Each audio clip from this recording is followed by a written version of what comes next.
2 horas. Vou compartilhar aqui.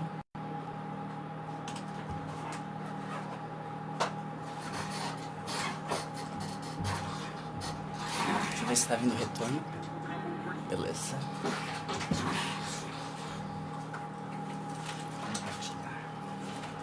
Compartilhar no Face. Fica tranquilo, Ivana, que não é um questionário, tá? Tem cara que gosta lá das obras, das minhas coisas. Fica à vontade. Então eu gosto, eu espalho. Claro, vai aproveitando o espaço. Aproveitando o espaço. Talvez assim também.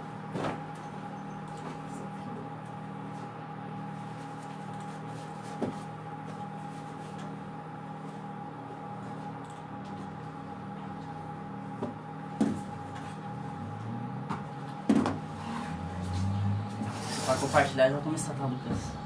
Como é que é? Botar compartilhar já vou começar. Ah, tá perfeito.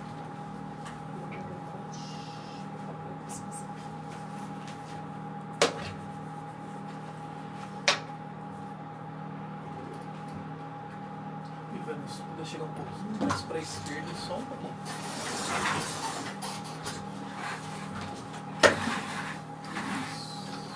Isso, ótimo. Eu já Ok. vou dar uma... Aqui? Isso. Pega aí na...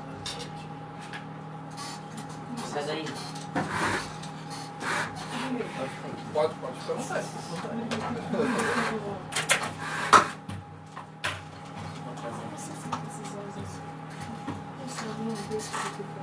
Qualquer coisa acho que incomoda. Uma galera.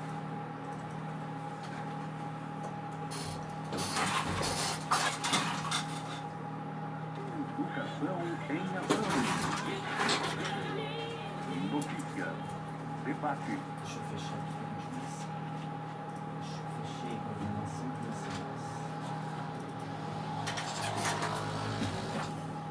Começa agora o programa Educação em Ação. Notícia. Debate. Entrevistas e informações para toda a região. Absolutamente tudo sobre educação. O programa Educação em Ação está no ar. Apresentação: Jorge Strauss. Comentários de Lucas Sequinel.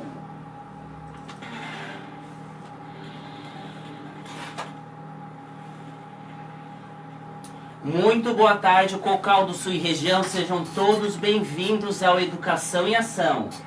Não estou sozinho, estou hoje acompanhado com meu amigo e comentarista Lucas Sequinel. E eu com o apresentador Jorge Strauss. Vamos para as notícias do dia. Decotelli diz: brancos trabalham com imperfeições em currículos sem incomodar. Desigualdade e baixo aprendizado são os maiores desafios para a educação. Também há analfabetismo na nossa região e debandada dos alunos. Escolas de educação infantil começam a desaparecer em frente à pandemia. E também mais uma semana com o novo ministro da Educação. E Bolsonaro alerta: educação está horrível. Essas e muito mais notícias aqui no Educação em Ação. Bom, Lucas, vamos lá, vamos trabalhar um pouco.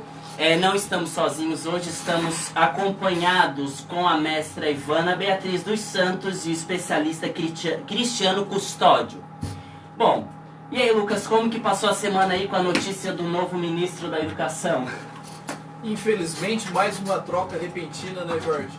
Infelizmente, nós tivemos ali algumas decepções curriculares com o Decotelli, né? Na realidade, talvez o currículo fosse o que menos importasse nesse momento, mas toda a polêmica foi gerada por alguns títulos que ele alegava possuir, mas na realidade não havia concluído ou sequer, né, participado desse processo de conclusão, como foi o caso da tese de doutorado na Argentina.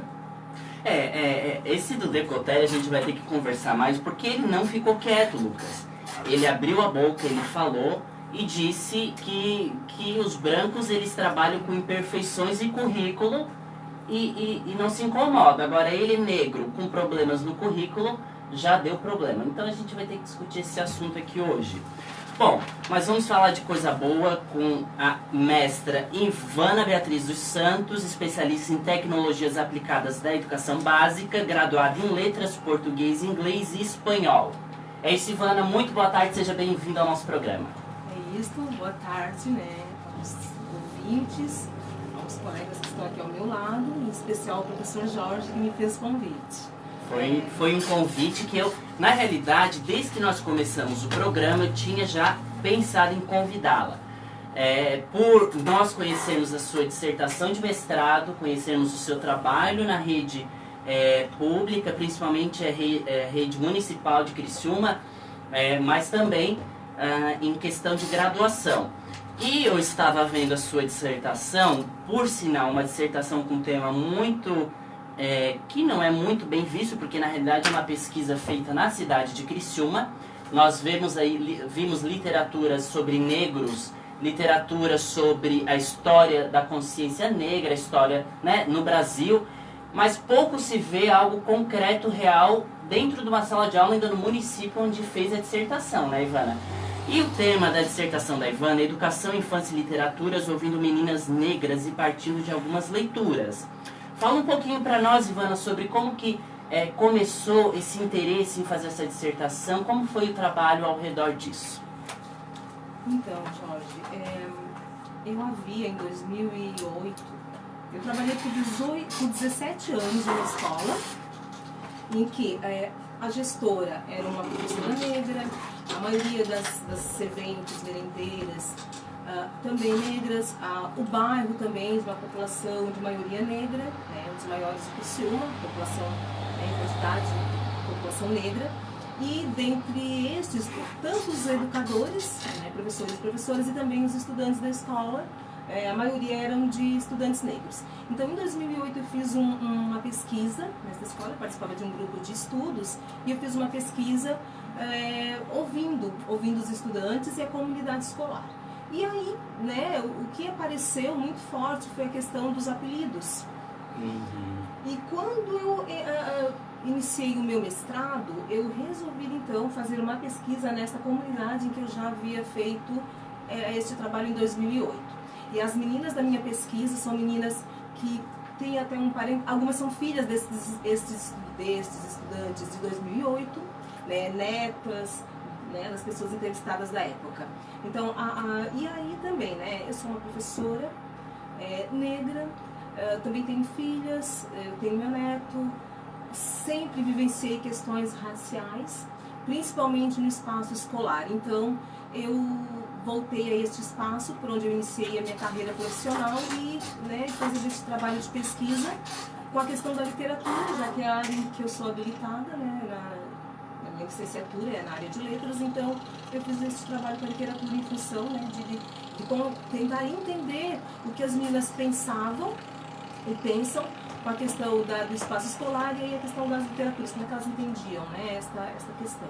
Eu estava lendo na dissertação e ela é embasada em cima de uma lei, né? Na realidade, nós temos aí uma lei que vai regir toda a pesquisa. E eu estava lendo que é a lei sobre o ensino obrigatório de História e Cultura Afro-Brasileira, que é a Lei 10.639, né, Ivana? Então, na época eu também fiz esta questão, né, a partir dessa lei também, até para entender ou escutar as professoras deste espaço em específico, como é que se elas tinham conhecimento com relação a esta lei. E eu, conversando com uma professora, ela realmente não tinha conhecimento, não conhecia essa lei, não trabalhava com literaturas afro-brasileiras neste espaço, tanto é que na época eu até passei algumas sugestões, fiz alguns empréstimos de literaturas. Sim. Né? E assim, na rede municipal, no município de Criciúma, anterior a esta lei de 2003, nós já tínhamos a lei do Manuel Satiro, de 97. Então, é uma lei de 97, que na época, imagina, ela veio anterior a esta lei federal de 2003. Criciúma, Florianópolis e Itajaí já tinham essa discussão no município. E Criciúma tem um trabalho, né, a rede municipal tem um trabalho muito forte um trabalho muito forte voltado por essas questões raciais, inclusive a partir desta lei 10.000. Nos planos de aula, as escolas devem organizar os seus currículos a partir desta lei. E a experiência que eu tive até o ano que eu me aposentei no ano passado, e a experiência que eu tive na minha última escola, em que eu estive, né, atuando, e nesta que eu também atuei por 17 anos, ambas as escolas trabalhavam muito bem essa questão da lei.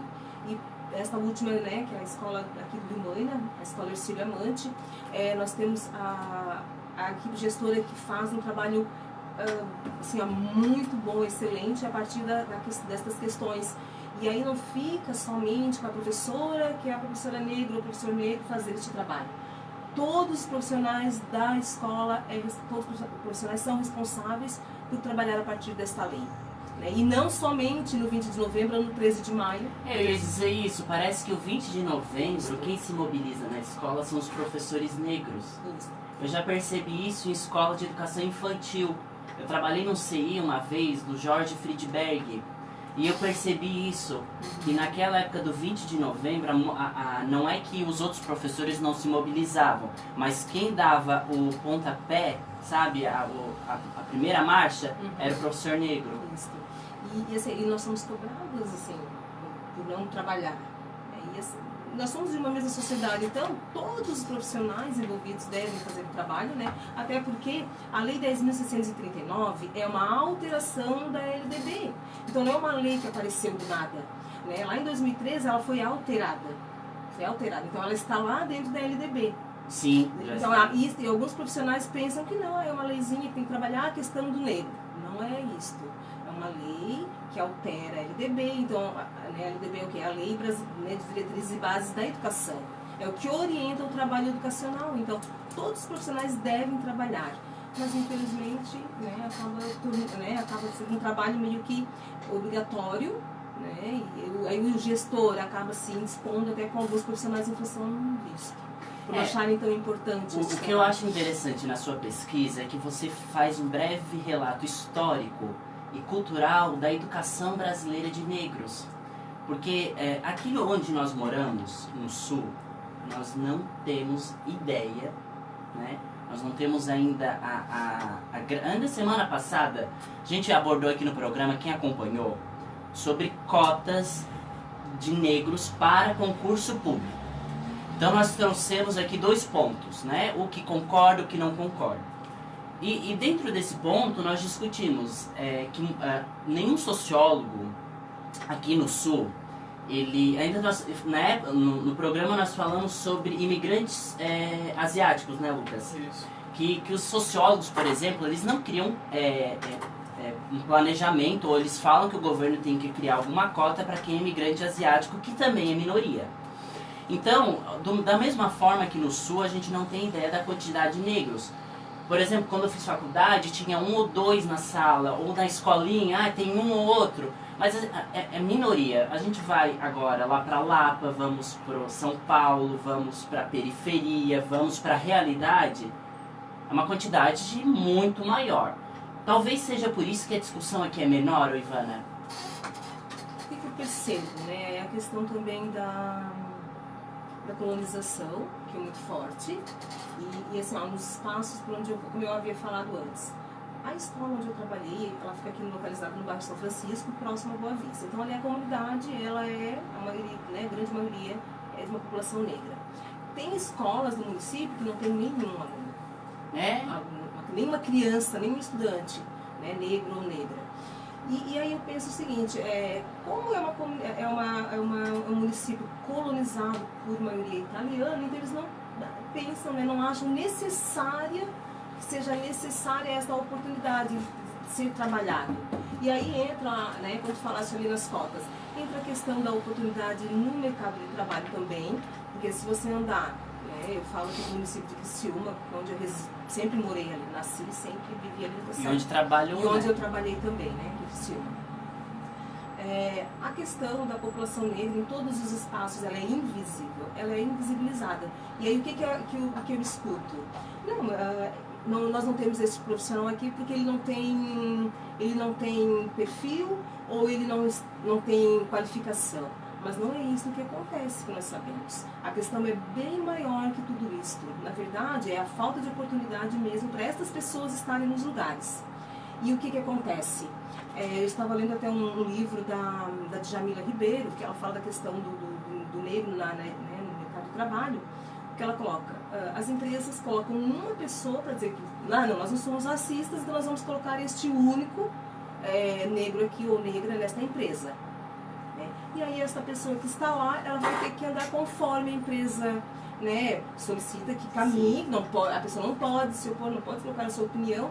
Quando ela coloca, ou ela se posiciona, porque ela a que faz confusão, que está sempre revoltada, e que não é isso que acontece. Então, assim, nós passamos por essa questão da invisibilidade, a questão do racismo, a questão da cor da pele, né? É a cor da pele. E assim, e isso acontece todos os dias em todos os espaços, né? No espaço escolar, acontece no supermercado, acontece no banco, acontece na rua, no trânsito, em todos os lugares por onde nós estejamos passando. Acontece essa questão. Então, quando não se tem a oportunidade, não é porque essa pessoa não tem a capacidade ou qualificação profissional. É a questão da invisibilidade, achar que aquela pessoa que está ali, ela não é competente para aquele cargo ou ela não pode estar ali. E fica um não dito, né? Porque não pode dizer que é por isso, né? Isto. E claro, como nós estamos na luta, né? Nós passamos por isso todos os dias, então nós percebemos isso. E é muito óbvio, né? As coisas são muito óbvias. Vocês pegarem um currículo, os dois currículos, e o currículo da pessoa negra, candidata ali, é um currículo exemplar, excelente, mas ela não é contratada, não é porque ela não tem um perfil ali com relação à qualificação profissional, e sim em função da cor da pele. Tem a questão social, né? Isso, e isso tem pesquisa, eu não trouxe aqui os dados, mas tem pesquisas que... Lucas, o Morivaldo tá dizendo grande Lucas. Olha só, o Sabe que é o Morivaldo? Lembro Eu bem. traduzi as aulas dele de matemática, grande Morivaldo, ele deve estar agora no sítio, provavelmente ele está no sítio, um abraço. Eliege Mota mandou parabéns para a mestre Ivana. É mestra, tá, Eliege? É minha mãe. Muito obrigada. É mestra. Muito obrigada. Bom, vamos lá. Eu estava vendo o espaço de narrativa que você deu para as crianças. Conta um pouquinho como que foi essa escuta das crianças. Que aí, quando a gente escuta a criança, é outro mundo, né, Ivana? Foi demais, assim. Então, quando para eu fazer essa pesquisa, quando eu conversei com a minha orientadora, eu fui para fazer um trabalho voltado para a questão da alfabetização. Ivana, quem foi o teu orientador, só pra gente A Marli Costa. Vai entregar aqui. Trabalha com crianças, né? Ela é estudiosa, ela é uma doutora. Lucas, se tu lê essa dissertação, lá tá o nome da orientadora, hein? Não, na verdade, eu até... Que pegada, hein? Na verdade, eu li lá, tava, eu não perguntei porque eu já sabia. Eu até li alguns fragmentos, porque a Ivana já trabalhou conosco no colegião, né? Mas realmente tinha desconhecimento que era a Lili. A Lili é uma professora fantástica, realmente. E essa escuta, como que foi, Ivana? Então, e aí na época, quando eu decidi por fazer essa pesquisa, que até então eu entrei, o meu projeto foi trabalhar com alfabetização.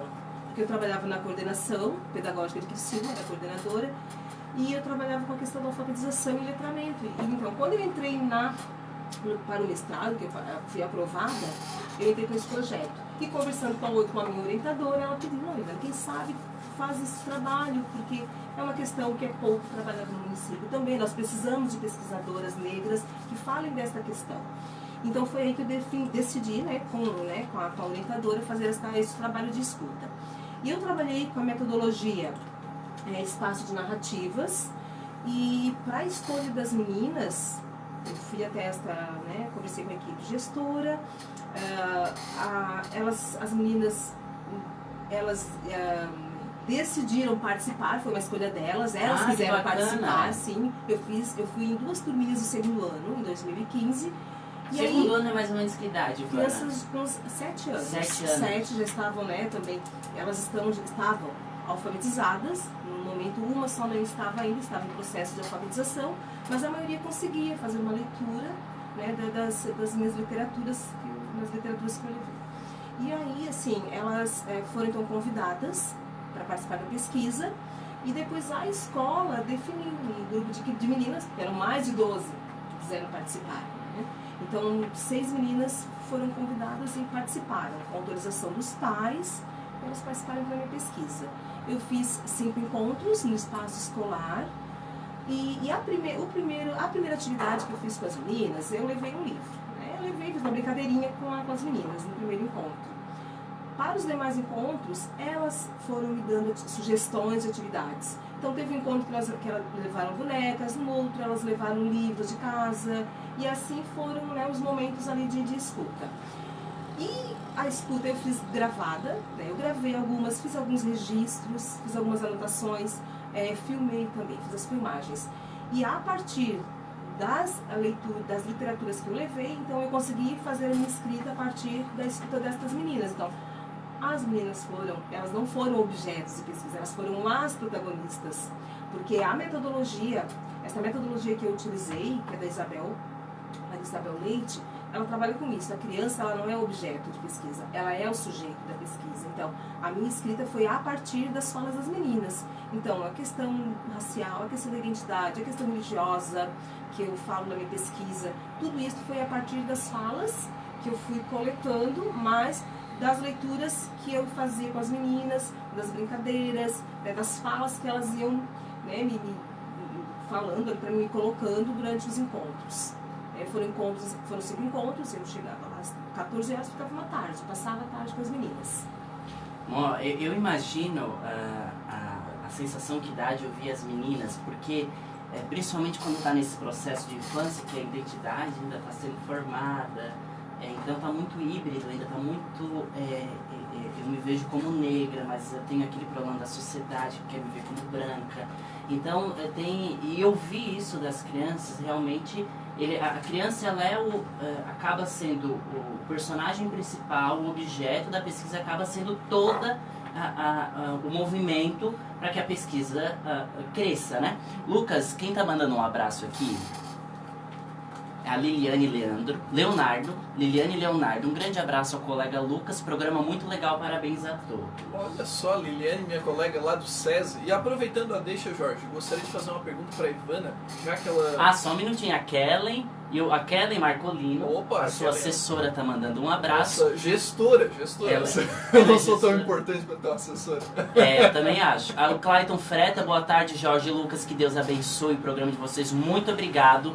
E o nosso querido Wagner Teodoro, excelente programa e excelente pautas. Lembranças ao amigos Lucão. Obrigado por lembrar de mim, tá, Wagner? Um abraço também. Só pergunta aí, ô Lucas. Na verdade, a pergunta para a Ivana é o seguinte. Ivana, os pais desses alunos, eles te procuraram para depois dar uma lida, reconhecer, entender a participação das crianças, né, dos filhos nesse trabalho? A comunidade escolar, ela abraçou esse trabalho e teve interesse de entender?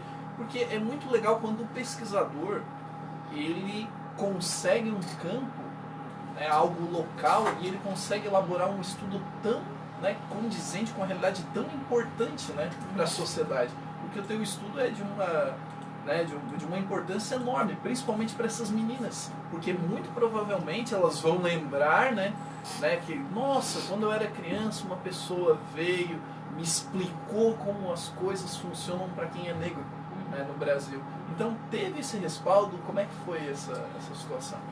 Com os pais, eu não tive o contato depois, né, de dar feedback a eles, mas para a escola, sim. A escola me acolheu muito bem, tanto é que no ano passado eu estive lá, fiquei um tempo, voltei como professora do espaço, porque foi onde eu comecei em 95. Que legal. Antes eu já havia começado, eu comecei em 89 no magistério, mas em 95 eu iniciei lá como professora efetiva. Fiquei até 2017. No ano passado eu retornei, porque eu fiquei fora, né, de coordenação. Aí voltei no ano passado e fiquei lá, antes de me aposentar, fiquei lá 6 meses. Mas assim, aquela coisa, encontrei as meninas, elas estavam no 6º ano no ano passado, me reconheceram, então conversei. Mas assim, né, e como a escola tem um trabalho já também diário, né, não é só para o 20 de novembro, nunca foi desde que eu entrei lá, desde que eu entrei em 96, 95, que é uma nova gestora, sempre teve um trabalho pedagógico voltado para as questões étnico-raciais. Então a escola já tem um trabalho, né, e só me acompanhou, me acolheu. Nossa, muito importante, né? É até muito importante você frisar que como a gente percebe também que essas escolas que trabalham né, nos ambientes periféricos, né, porque as escolas municipais, as escolas estaduais, normalmente elas não estão localizadas nos centros, né. Aí vem a segunda pergunta. Nessa pesquisa que tu realizou, muito provavelmente tu também encarou a realidade de escolas particulares, né? Não sei se tu chegou a analisar, mas como é que será que as escolas particulares trabalham, ou será que trabalham essas questões étnico-raciais? Bem, assim, ó, eu não fiz um trabalho em escola particular, né? Então, meu trabalho foi só no município, até porque é onde eu trabalhava, tinha contato, então não fui para nenhuma escola particular. Eu sei colegas que trabalham em escolas particulares, em escolas privadas, elas têm trabalhos ali isolados, têm esses projetos. Mas assim, o trabalho efetivo da escola como um todo, aquele compromisso, eu não consegue não enxergar. consigo, não, e também não consigo enxergar. Eu sei que as escolas do município têm um trabalho muito bom. Até porque tem uma coordenadoria também dentro, né? Tem o programa das relações do PMDER, que é o Programa Municipal de Relações Étnico-Raciais. Então tem uma coordenação dentro da Secretaria Municipal de Educação. Então essa coordenadora consegue fazer esse acompanhamento nas escolas do município, desde a educação infantil até a educação de jovens e adultos. Então tem um trabalho bacana. E aí eu não consigo acompanhar o Estado também, né? Trabalhei lá. Tem também atividades, assim, eu acredito que o Estado até faça um trabalho mais voltado para essas questões, mas as particulares eu não consigo acompanhar. Não consigo enxergar, assim, mas o Estado também é muito pouco, Ivana. Isso, algumas escolas, geralmente, é aquilo que já havia colocado antes. Eu tenho uma gestora negra, eu tenho professoras negras que discutem essas questões, aí as professoras conseguem, com muita dificuldade, assim como eu também tive, né, eu coloco a minha pesquisa, eu coloco o trabalho que eu realizei nas escolas, mas não foi fácil. É muito difícil, assim, fazer esse trabalho, né, voltado para as questões sociais, porque as pessoas dizem que não, nós não somos racistas, então nós não precisamos trabalhar isso. Por que nós vamos trabalhar somente com a população negra e as outras? E eu sempre digo, gente, nós sempre trabalhamos com as outras. As literaturas sempre foram, né, nós tivemos sempre literaturas com princesas loiras e as outras princesas. As princesas que estão, né, no continente, que são do continente africano, onde é que estão essas princesas? Nós temos outras princesas, nós temos rainhas, e isso a escola não conta. Então isso nós temos que trazer também, que aí entra a questão da identificação das crianças pequenas, a questão da representatividade, de se aceitarem, de se gostarem. Da cultura afro-brasileira também, né? Porque isso aí não é uma questão de opção, uma questão de lei, é obrigação a escola propor, né? Não. O que eu vejo que falta muito no Estado é isso. O Estado ele não tem, ele trabalha o 20 de novembro e deu. Essas datas pontuais, né, eu vejo também da mesma maneira com a Ivana. É um trabalho fragmentado, pontual e disperso. Da mesma forma que às vezes tem o projeto de leitura. Uma aula por semana o pessoal fica lendo. Mas sem continuidade, totalmente fragmentado, não tem muita utilidade. E também eu acho que tem o caso dos municípios aqui da nossa região, né, do extremo sul catarinense, que são municípios que majoritariamente a população é branca. A gente tira, por exemplo, o município de Uruçanga, o município de Orleans ou o município de Cocal do Sul, que nós estamos. Eu não sei se esse trabalho é tão bem realizado ou se a busca por exemplos, como é realizado pela Coordenadoria de Educação de Criciúma, também é feito, né? Porque muitas vezes é como a Ivana, que acaba sendo isolado e esquecido. É uma conquista e vitória. Agora, comemorar o dia 20 de novembro, é o dia da consciência negra, gente, vai ser comemorado tudo menos a consciência negra aquele dia. Porque ele vai é muito pouco. E quando se cria um dia desse especial e a gente fica fixo só naquele dia, dificilmente vai ver, fora do dia, por exemplo, da Libras, em setembro, dificilmente vai ver um outro mês, um outro dia falar sobre Libras do que aquele mês. Abre naquele dia, só vai ter post no Instagram, pelo menos no meu, sobre Libras, intérpretes, sobre surdos, tudo. Passa o outro dia, o surdo vai no hospital, não tem intérprete. Então, assim, o problema desses dias aqui, que eu particularmente eu sou um pouco contra, é que fixa naquele dia e parece que o preconceito aumenta no outro. Então, assim, com relação, eu falo das minhas experiências nas escolas, né, que eu trabalhei.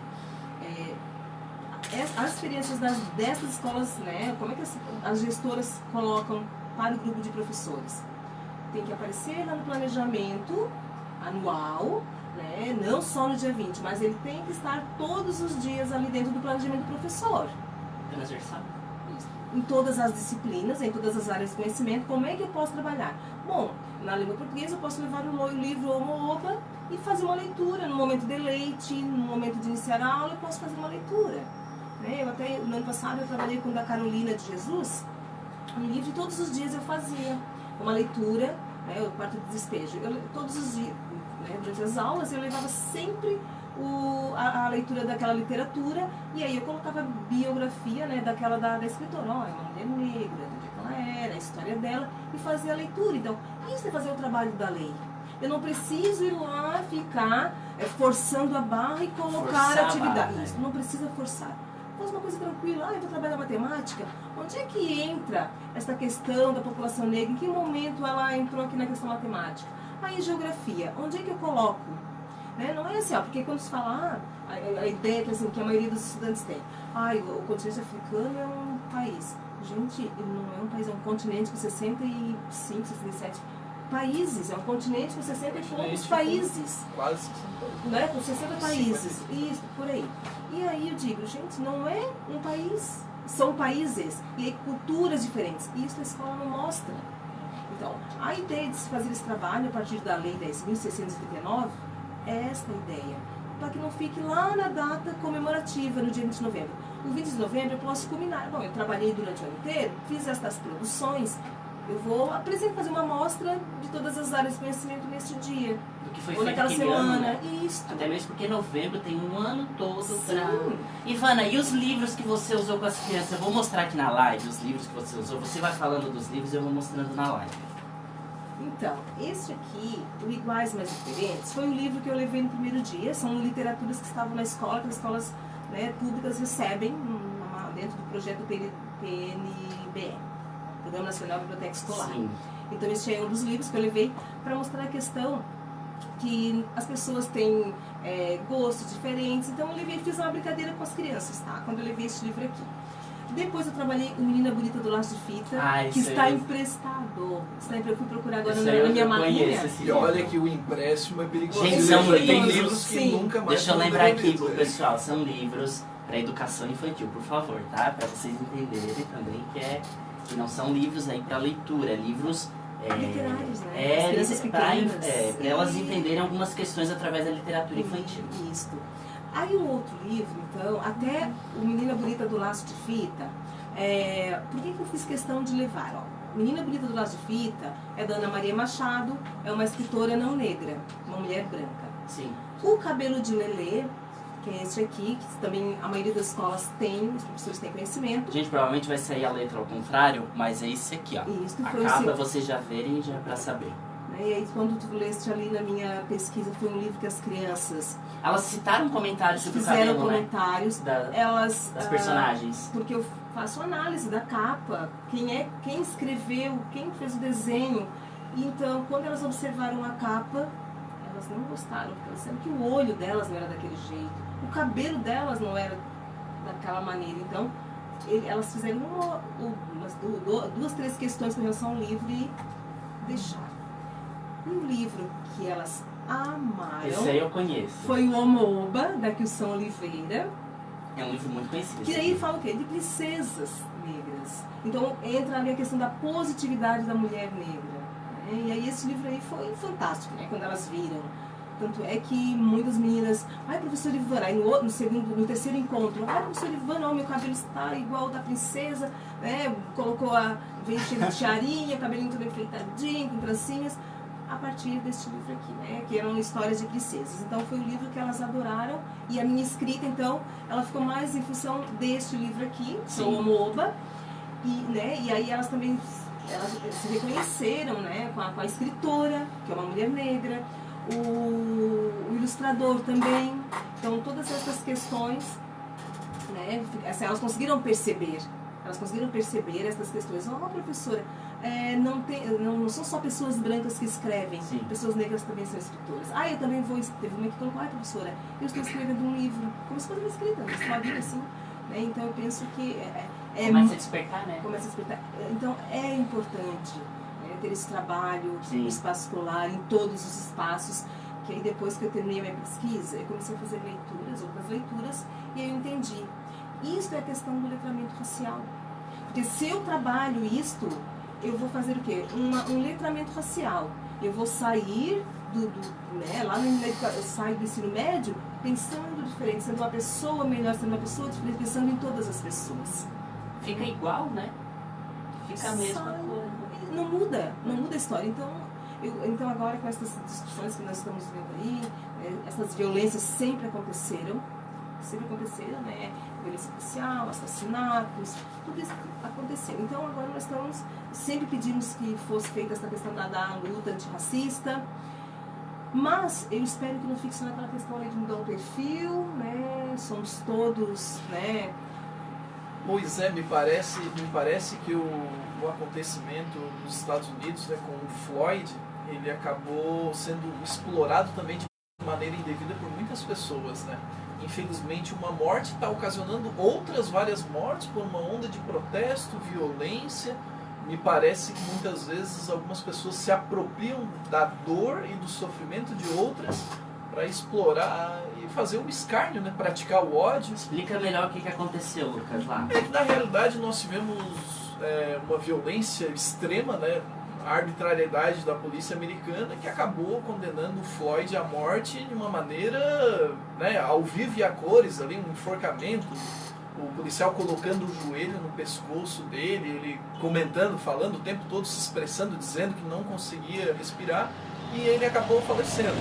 Só que nós tivemos uma onda de protestos, alguns pacíficos, lindos, maravilhosos pelo mundo todo, e alguns outros muito violentos também, né? E claro, como a Ivana falou, uma onda extrema em redes sociais de pessoas se apropriando, né, da causa para fazer uma promoção pessoal.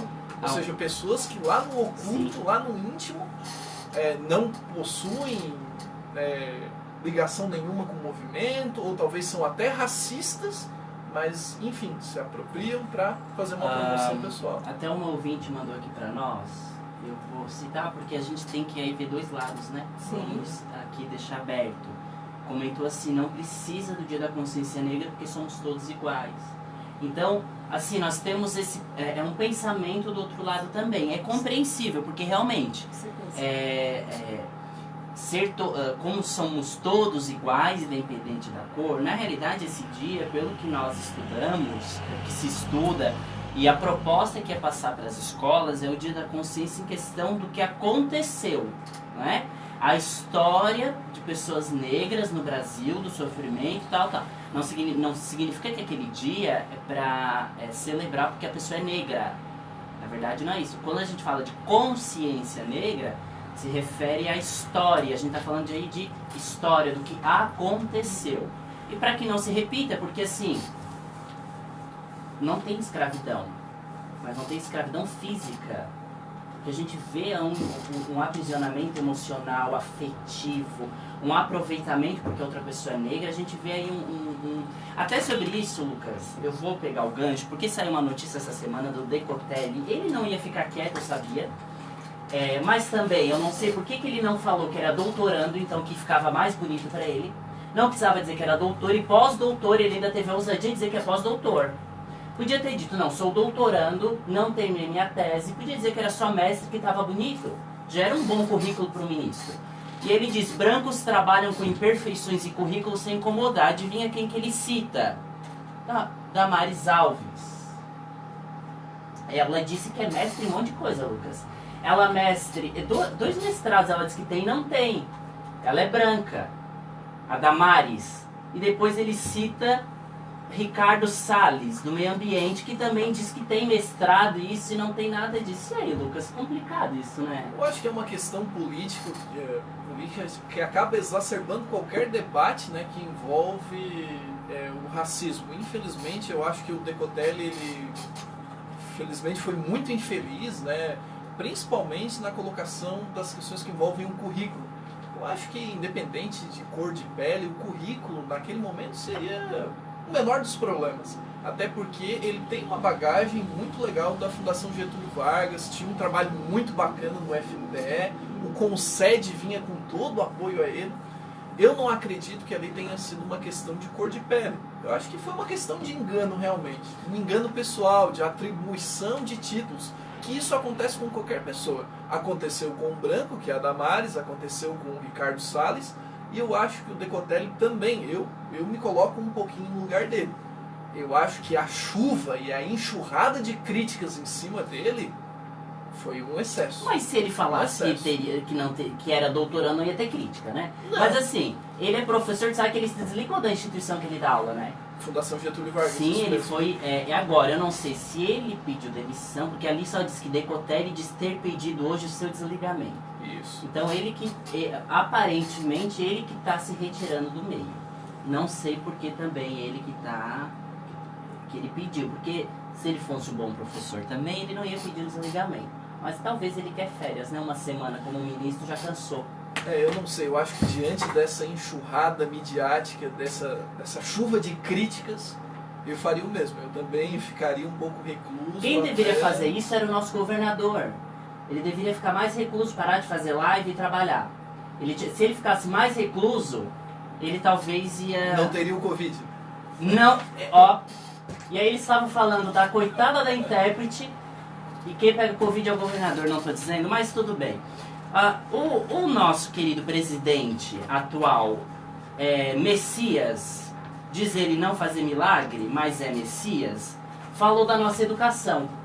E eu gostei da sinceridade dele, Lucas, porque eu nunca vi um presidente ser tão sincero assim. Ele disse, porque até uma puxa-saco dele falou assim, ó. Uma puxa-saco dele lá, falou assim, eu li, eu ainda assisti. Disse assim, não, a educação está definhando. Ela foi muito, muito delicada com a educação. Ela disse, não, a educação ela está definhando. Isso foi lá no Palácio da Alvorada. Aí ele diz assim, definhando, a situação da educação do Brasil está horrível. Ele foi sincero, né, Lucas? Eu acho que sim. Eu acho que, na verdade, nós temos um problema estruturante na educação. E como a Ivana já colocou, a ausência de projetos, trabalhos, verbas significativas para combater desigualdade, para manutenção do aluno na escola, é algo muito recente. Eu acho que, principalmente no governo FHC, nós tivemos ali a questão da luta pela universalização, pelo número efetivo de matrículas, mas também não adianta colocar o aluno na escola e dar merenda, né, achando que isso vai mantê-lo até a conclusão do ensino médio. Não, se fosse uma merenda boa ainda, né? Ainda tem isso. Tadinha, as crianças na face naquela época que deu roubo na carne, só comia o ovo, eu acho, né? Uma dó. Mas, Ivana, eu agradeço muito a sua presença hoje. Ficaríamos mais tempo conversando, mas o programa só tem 2 horas. É rápido, passa aqui, é uma maravilha. É muito bom. Ô Jorge, posso fazer uma pergunta ainda para Ivana? Pode, ficar à vontade, Deixa a última. Ivana, nos últimos tempos, principalmente conversando bastante com a minha irmã e outras pedagogas também, tem se discutido muito sobre algumas obras que o cunho racista está tão impregnado que muitas vezes passou por estudantes como eu, Cristiano, Jorge, e a gente nem, não tinha noção, não tinha como, prestar atenção nos termos, no que era utilizado. E recai bastante sobre Monteiro Lobato. Assim. Por exemplo, a obra O Sítio do Pica-Pau Amarelo. Uhum. Hoje em dia, como adulto, eu olho e revejo, lendo os fragmentos, eu fico consternado, porque tem muita coisa, é uma obra muito carregada. Uhum. Assim, Lucas, com relação à obra de Monteiro Lobato, então, ela foi escrita num período, Início do século XX. No século XX, 30 por aí. Então, a época de escrita do Monteiro Lobato foi um momento histórico. Então, hoje eu não vou deixar de ler a obra do Monteiro Lobato, mas eu vou fazer a leitura já fazendo uma análise daquela obra.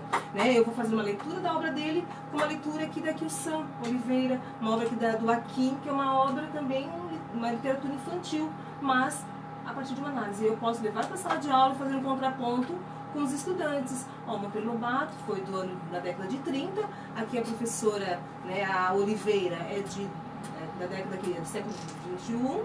Então vamos fazer um contraponto, fazer essa análise, mostrar que ele estava no período histórico. Então as questões que ele colocava ali eram sim situações racistas, a gente sabe, as pessoas Saci, a Dona Benta. Então dá para fazer um contraponto né, relacionando ali ao período histórico que ele se encontrava de escrita. Porque eu imagino que hoje em dia, até para um professor, né, vou colocar ali os 12 trabalhos de Hércules, por exemplo, Sim. que é uma das passagens ali do Monteiro Lobato sobre o sítio do Capão Amarelo. É ultra carregado, eu imagino que tem que fazer essa mediação. Sim. Até porque se vai ler o fragmento original, nossa. Por isso é que é importante, assim, o professor ou a professora, quando vai para o espaço de sala de aula, para fazer a escolha de um material didático, de um livro didático, né, livro literário, livro didático, faça uma análise criteriosa dos materiais. Que tipo de literatura eu vou apresentar para minhas turmas lá na educação infantil? Que tipo de literatura eu vou apresentar para as minhas crianças do 1º ao 5º ano? Né? Quem é esse escritor? Quem é essa escritora que está escrevendo? Por que ele escreveu e o que é que ele escreveu? Então, ter essa análise, fazer bem, ser uma pessoa um profissional criterioso na escolha desses materiais. Não levar qualquer tipo de material para o espaço escolar. Pensem nas pessoas que estão ali, né? Que estão na escola.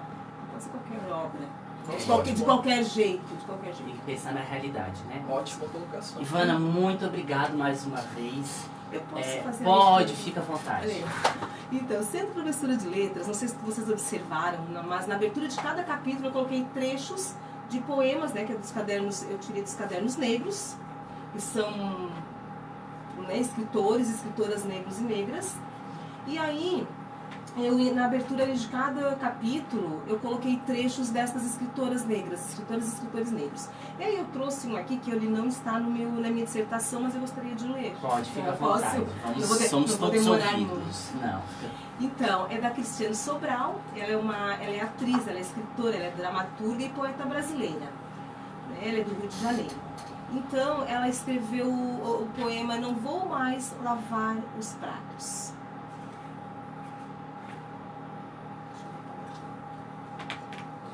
Vamos ouvir então a professora Ivana, que ela vai ler o poema.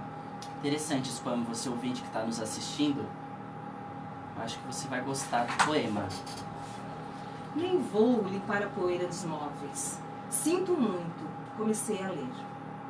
Abri outro dia um livro e uma semana depois decidi. Não levo mais o lixo para a lixeira.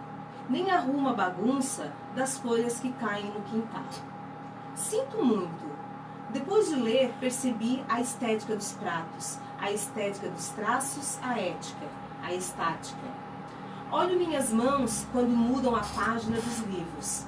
Mãos bem mais macias que antes.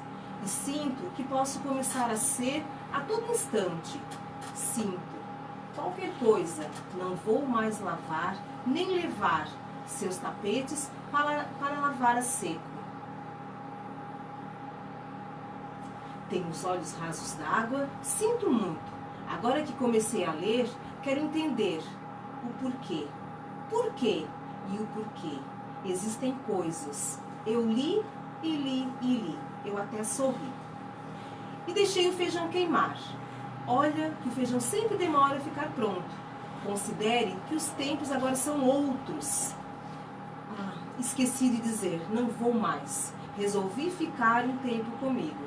Resolvi ler sobre o que se passa conosco. Você nem me espere, você nem me chame, não vou. De tudo que jamais li, de tudo que jamais entendi, você foi o que passou. Passou do limite, passou da medida, passou do alfabeto, desalfabetizou. Não vou mais lavar as coisas e encobrir a verdadeira sujeira, nem limpar a poeira e espalhar o pó daqui para lá e de lá para cá. Desinfetarei as minhas mãos e não tocarei suas partes móveis, não tocarei no álcool. Depois de tantos anos alfabetizada, aprendi a ler. Depois de tanto tempo juntos, aprendi a separar meu tênis do seu sapato, minha gaveta das suas gravatas, meu perfume do seu cheiro, minha tela da sua moldura. Sendo assim, não lavo mais nada e olho a sujeira no fundo do copo. Sempre chega um momento de sacudir, de investir, de traduzir. Não lavo mais pratos. Li a assinatura da minha Lei Áurea escrita em negro maiúsculo. Em letras, tamanho 18, espaço duplo. Aboli. Não lavo mais os pratos. Quero travessas de prata, cozinhas de luxo e joias de ouro legítimas. Está decretada a Lei Áurea. Olha que Olha lindo. só. Ó, muito, Maravilhoso. muito bonito. Eu acho que os nossos ouvintes, alguns já comentaram que gostaram. Então, através desse poema, a gente agradece a sua presença. Fica à vontade para voltar, para sempre que tiver mais novidades ou notícias sobre como que anda esse movimento tão forte e rico, o espaço aqui no programa está aberto. Agradeço e espero que a nossa conversa continue bem, porque vamos falar agora com o Cristiano Custódio, mas a Ivana pode agora falar suas últimas palavras. Então, eu gostaria de agradecer este momento. Eu vim com uma mala cheia de livros, coisas de professora. Onde eu vou, eu ando com todo o meu arsenal. Porque o pessoal que está acompanhando pela live não tem noção, mas é uma mala mesmo. É uma mala mesmo. É uma Mala de mala notinha. de oncinha. De oncinha. Então, eu gostaria de agradecer. Assim, fico muito satisfeita em ter sido lembrada, né, em participar aqui no município vizinho, que eu adoro, um município bacana, que eu gosto. E gostaria de parabenizá-los, né, por este momento, né, um momento assim, uma rádio, e é bacana que essas oportunidades comecem a surgir para nós que estamos nesta luta. Isso é um momento já de luta antirracista, fazer isso já a partir do momento que o microfone fica aberto para uma professora negra que tem um trabalho de mestrado, vir apresentar o trabalho, colocar o que pensa, já é um momento gratificante. Eu penso que muitas pessoas pensam iguais a mim. Eu fico muito grata mesmo e me coloco à disposição de vocês. Obrigada, Abraços. Ivana. Vamos lá, fique à vontade. Se quiser só trocar de cadeira com o Cristiano e continuar nos acompanhando, fique à vontade. Vamos falar agora com o Cristiano. Gente, Cristiano, licenciado e bacharel em Geografia e é pós-graduado em Metodologia de Ensino. Mas ele não vai falar de Geografia hoje, não. Até mesmo porque o Lucas é formado em Geografia, não deixa ele falar. Mas, Lucas, vamos falar de notícia aí. Será que toda semana a gente vai anunciar um novo ministro? Por que o Bolsonaro escolheu o Feder? Tu conhece o Feder, Lucas? Na verdade, até já conhecia, né? Ele é do Legislativo também, era um secretário de Educação do Paraná, né? E ele é vinculado ao Centrão. Então é uma questão política nesse momento, né? Ele é do PSD, né? Se eu não estou muito enganado. PSD. Isso. Então eu já conhecia. Ele é, economista, mais um economista. Bolsonaro, ele quer usar pouco dinheiro, porque ele só contrata, ele só chama economista. Foi professor voluntário, achei muito legal isso. Isso aí para A educação de jovens e adultos, se eu não me engano. Pro EJA, mas ele também já foi diretor voluntário numa escola de ensino básico da comunidade judaica. Ele já foi cortado uma vez, Lucas, eu estava lendo, porque ele queria trazer um tipo de acabar com as escolas públicas. Que fosse tudo particular. Olha só, a ideia dele era mais ou menos assim. E que aí o governo trouxesse bolsas para os alunos estudarem em escolas particulares. Só que, claro, não deu muito certo. Ele é muito amigo do Dória. Olha só. E exatamente por ser amigo do Dória que ele já está sendo meio evitado lá em cima. Então a gente não sabe se semana que vem a gente vai anunciar um outro ministro ou vai ser esse o fixo. Vamos ver o que... Eu espero que continue ele, pelo menos para a gente ter um processo de continuidade. Pelo menos pro Fundeb. O Fundeb é uma etapa Porque o importante. Fundeb, nem... menos de 180 dias para vir um novo Fundeb, e até agora nada, é perigoso. Isso aí, gente, para quem ainda não conhece muito, para pagamento de salário de professor é usado o Fundeb, para reforma de escola, então é uma coisa muito séria, tá mexendo com dinheiro público, dinheiro que nós pagamos os impostos, e se até ano que vem, até dezembro, não tiver essa nova programação do Fundeb, ano que vem vai ficar muito mais complicado do que está esse ano. Bom, vamos ver o que acontece. Mas, boa tarde, Cristiano, seja muito bem-vindo ao nosso programa. Boa tarde, Jorge. É um prazer estar conhecendo o professor Jorge, né? Hoje eu estou conhecendo ele hoje. Meu amigo Lucas se formou comigo, é um grande parceiro aí, um amigo sem igual. E agradecer a participação, já agradeço a participação, que para mim está sendo muito inovador. Então, a gente trouxe o Cristiano porque, assim, a gente só traz professor de escola pública também. E é complicado ouvir professor de escola pública, tem porque a maioria é tudo grevista, mete greve, só quer saber de greve e trabalhar que é bom não trabalha. O que é isso? Tanto é que... Vai espantar metade da audiência? Não. Tanto é que no início... Inclusive eu. Inclusive eu também. Tanto é que no início, quando, antes de começar a pandemia, já estávamos aí em torno de uma greve. Parece que aí não mexeu no salário, ficou tudo certinho, bonitinho, a greve foi deu um paredão. Mas tudo bem, né? A gente respeita, mas é bom trazer novos ares também, porque a gente tem ideia de escola, principalmente Cocal do Sul, Uruçanga, nós lá em Criciúma, nós que somos uma região mais do sul, a gente está acostumado só com escola pública, ouvir como que é o... Mas a gente tem que ver o outro lado, porque quem está sofrendo muito é a escola privada, e a gente já discutiu isso no programa, Lucas. Isso mesmo. Creches que estão sendo fechadas, escolas estão com um problema muito grave, porque eles não estão conseguindo acesso a empréstimos bancários, então está meio perigoso. E o desafio para a educação em tempos de pandemia também atinge escolas particulares, né, Lucas? Isso mesmo. Na realidade, o que se percebe é que muitos pais, né, têm a diminuição dos seus rendimentos, muitas vezes são donos de negócios que foram paralisados e muitas vezes acabam retirando os alunos, né, nesse momento de pandemia, até por entender que o valor da mensalidade não se faz jus, né, à metodologia entregue. Então é um grande desafio para as escolas particulares, né, as entidades privadas nesse momento, porque na realidade os pais também têm uma diminuição de rendimento e isso vai acarretar algum corte. E o corte inicial pode ser, infelizmente, na educação.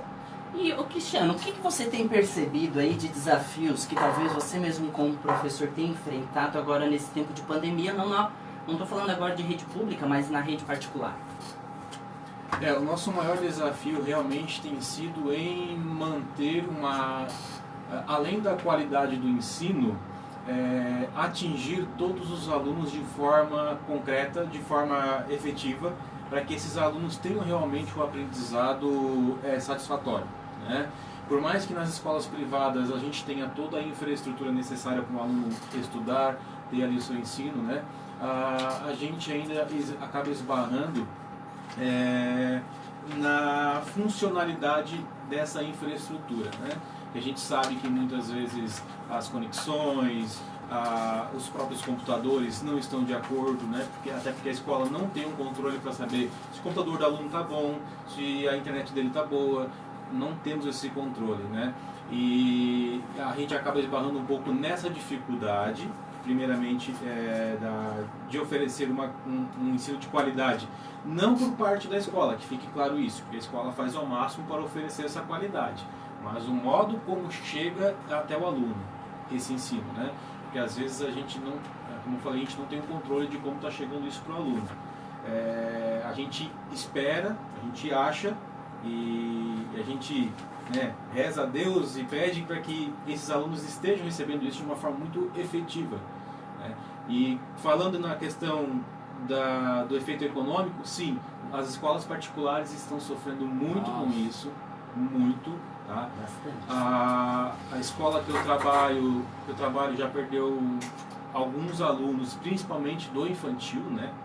Porque esses alunos do infantil não têm como ficar à frente do computador recebendo o ensino-aprendizagem e os pais não veem necessidade então de deixar o filho matriculado na escola e pagando a mensalidade, que a gente sabe que para alguns pais estão ali fazendo um esforço enorme, 2 trabalhos, para manter o seu filho na escola. O problema que eu ouvi eu trabalho lá na Câmara Municipal de Criciúma também, eu faço tradução da sessão, e eu percebi, até um vereador convidou a diretora de uma creche particular.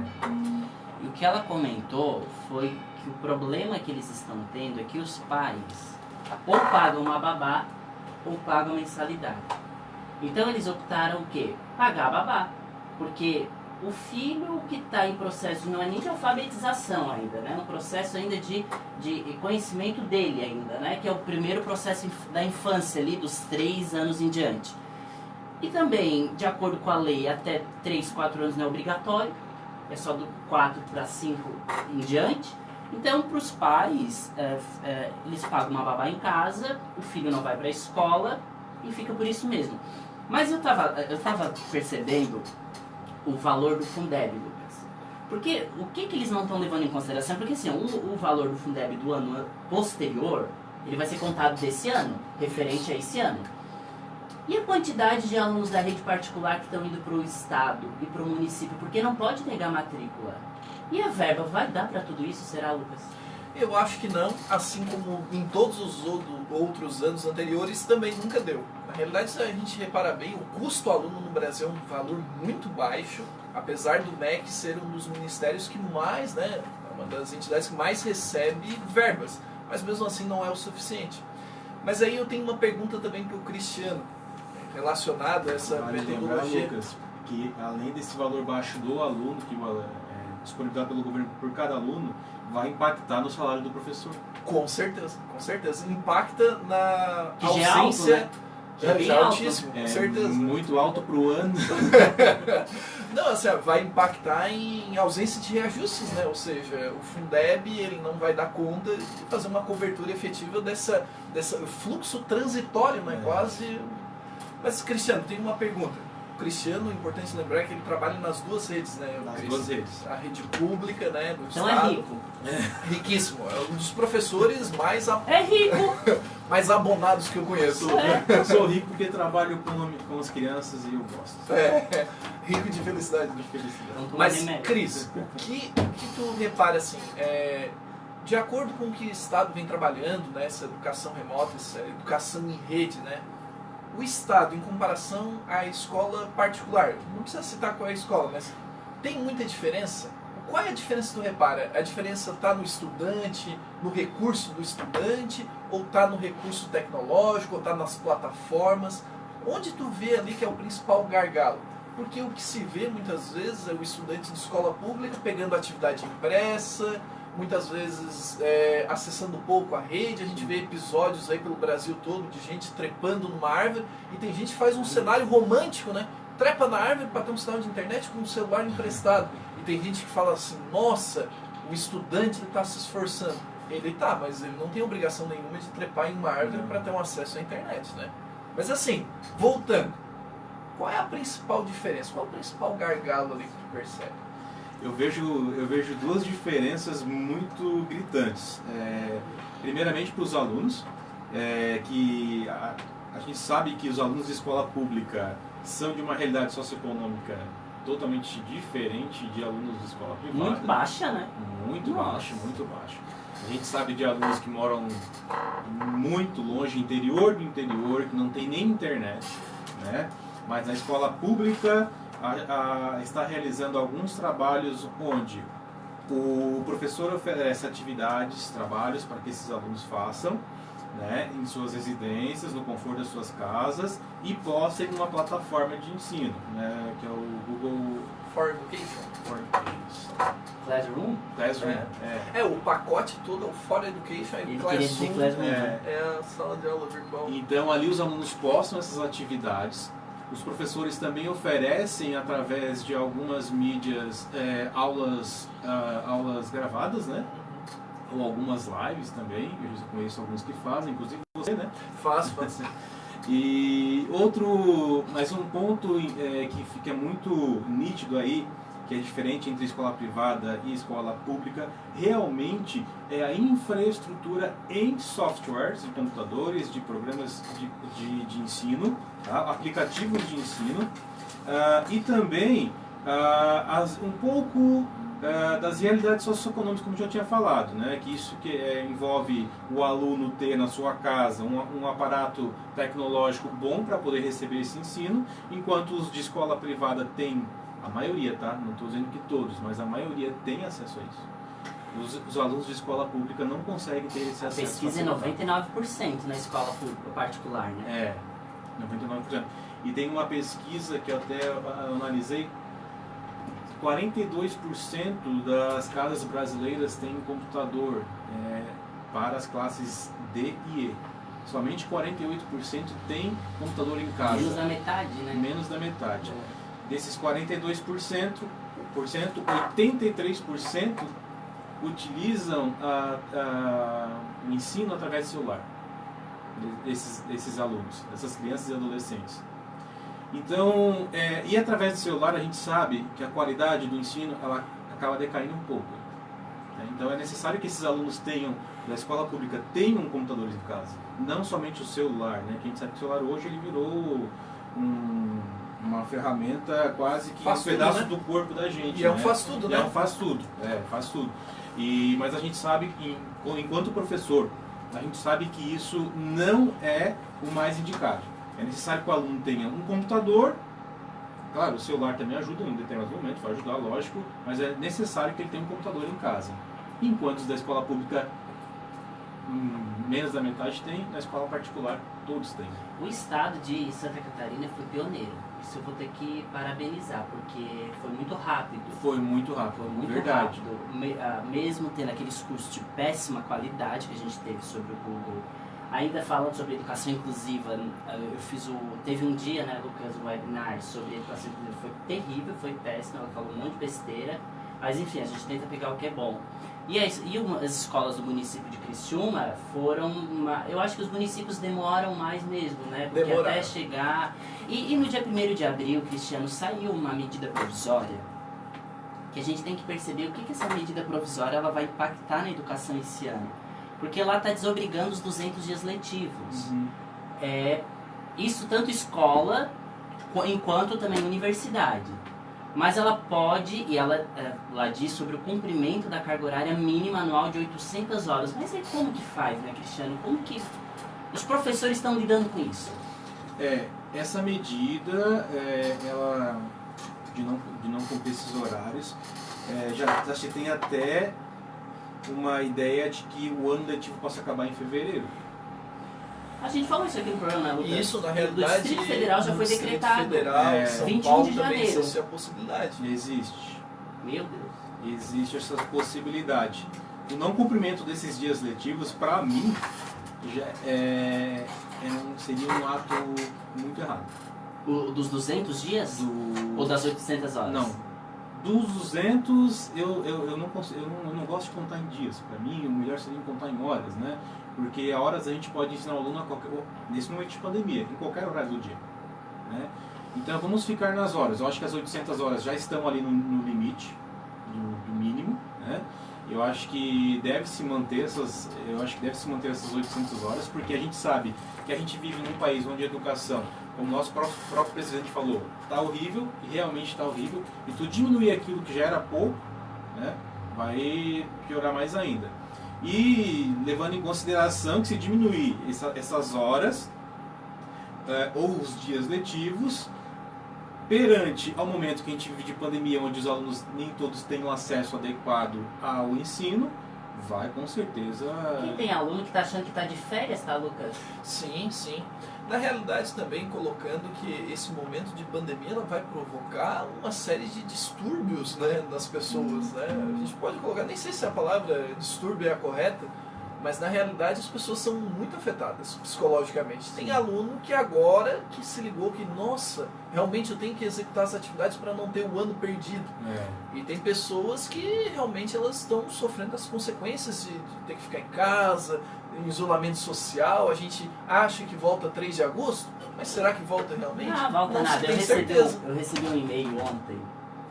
A escola que mandou, que veio do estado, mas isso é para quem tem o SC Saúde, gente. É só para professor que tem dinheiro.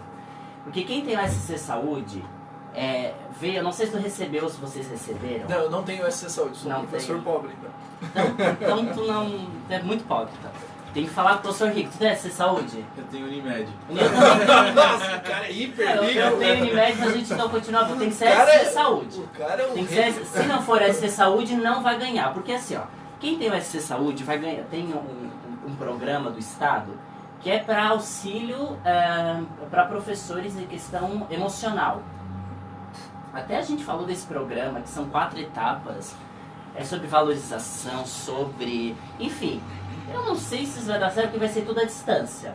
Eu não sei se vai ser uma terapia, o que é, mas eu achei meio estranho isso aí, Lucas. Eu tenho que comentar pouco porque como eu não tenho SC Saúde, então eu tô Tu não vai bem por poder fora. ganhar isso, tá? Eu vou ficar realmente recluso. Se bem que não é de graça, porque vai vir o desconto depois. Então, não é um benefício. Não sei Mas, se... ô Cristiano, eu estava lendo, escola particular não cumpre 800 horas, né? Cumpre. Não é mais? Depende do... Porque eu li que foi aprovado, não sei se já está em execução, que escola particular seria 1.000 ou 1.200, hein?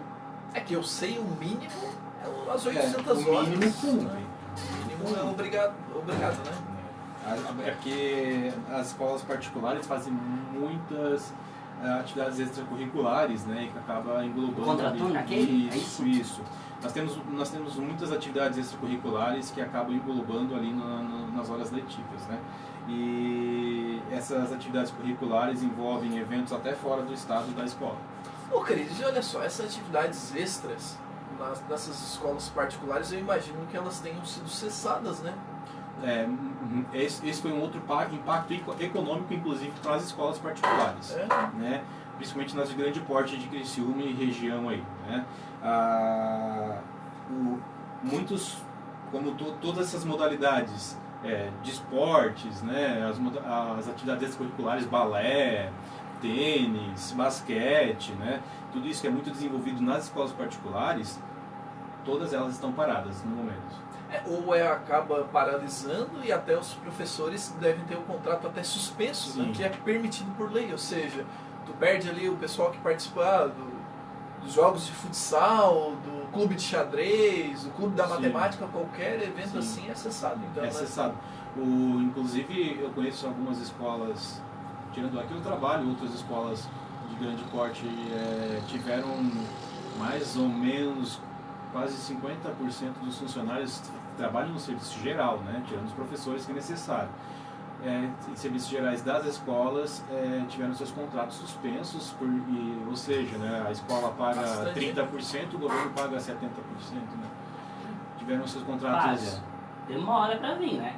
E aí eu não sei te dizer como você demora. recebe por mês certinho ou se... Tem um amigo meu que ainda tá pra receber. Nossa, demora. Daí não vem por mês certinho. Eu também não. Não, às vezes vem, né? Mas só... Bom, tinha efetivo com o nome na Caixa Econômica para ganhar o auxílio emergencial, aí te espera mais o quê? O servidor público que efetivo. pega o auxílio emergencial é um criminoso. Gente, efetivo, criminoso. Professor efetivo fala que ganha mal, mas não precisa dos R$600. Não, mas todas as pessoas que têm um emprego fixo ou que são autônomos e não tiveram os seus negócios diretamente impactados, a gente fala diretamente impactado porque todo mundo foi impactado de alguma maneira, isso é verdade, isso é fato. Mas, por exemplo, eu sou dono de uma lanchonete, eu sempre trabalhei mais com delivery. Naturalmente, por ser autônomo, eu poderia me cadastrar e, muito possivelmente, eu receberia esse auxílio. Só que é injusto, é imoral, né? Mas não é contra a lei. E as pessoas, infelizmente, acabam pegando esses 600 e dizem, não, eu estou no direito. Mas como que não é contra a lei se eles têm uma folha de pagamento de R$3.800? Não, aí tu tá falando do servidor, né? Tô Não, falando do servidor. efetivo. Não, o servidor é um crime. Do corrupto, bandido. É igual... Que é corrupto. Né? Sim. Bom, enfim. Mas, ô Cristiano, eu volto e meio, o Lucas já me conhece, às vezes eu lembro aqui de uma coisa, falo, jogo no meio. Isso é muito do meu pai, né, o Lucas? Eu acho que eu peguei Não sei. Cuidado. Bom, o que eu percebi também, eu não sei, até queria saber sobre o treinamento que foi dado, de como utilizar as plataformas online de ensino. Como que foi na rede privada? Eu acho que eles foram muito ágeis, não é? Sim. Nas escolas particulares, esse é um outro diferencial gritante entre escola particular e pública, né, gente? A escola particular está sempre formando o seu professor, não que a escola pública não faça isso, mas a escola privada particular cobra mais do seu professor essa formação. E além de cobrar do seu professor, a própria escola faz essa formação, às vezes dentro ou fora do seu estabelecimento. Então, os professores de escola privada, eles têm todo esse aparato de continuar sua formação, tanto na sua área, quanto na área principalmente da tecnologia, que hoje a gente necessita muito, né? E para a pandemia, a gente não teve um período de treinamento, não, mas nós da escola privada já estávamos, vamos dizer assim, preparados para enfrentar essa pandemia no que diz respeito ao uso das tecnologias. Porque a maioria de nós já sabemos mexer.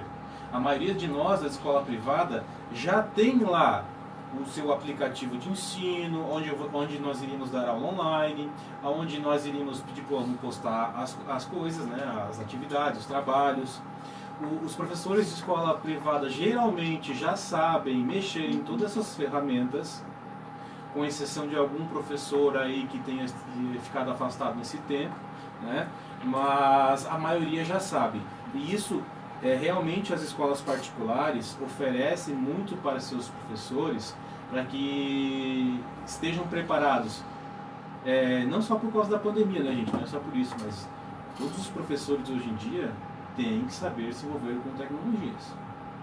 Todos. Senão, não conseguem desenvolver o ensino com qualidade, porque a gente vive num mundo hoje tecnológico. E para a pandemia, nós não tivemos esse tempo, porque foi muito rápido, né, Jorge? A pandemia chegou e veio e deu. Né? Surpresa. Surpresa. Susto. Hello, aí, toda vez sua pandemia, tô aí, beleza. Né? Apareceu.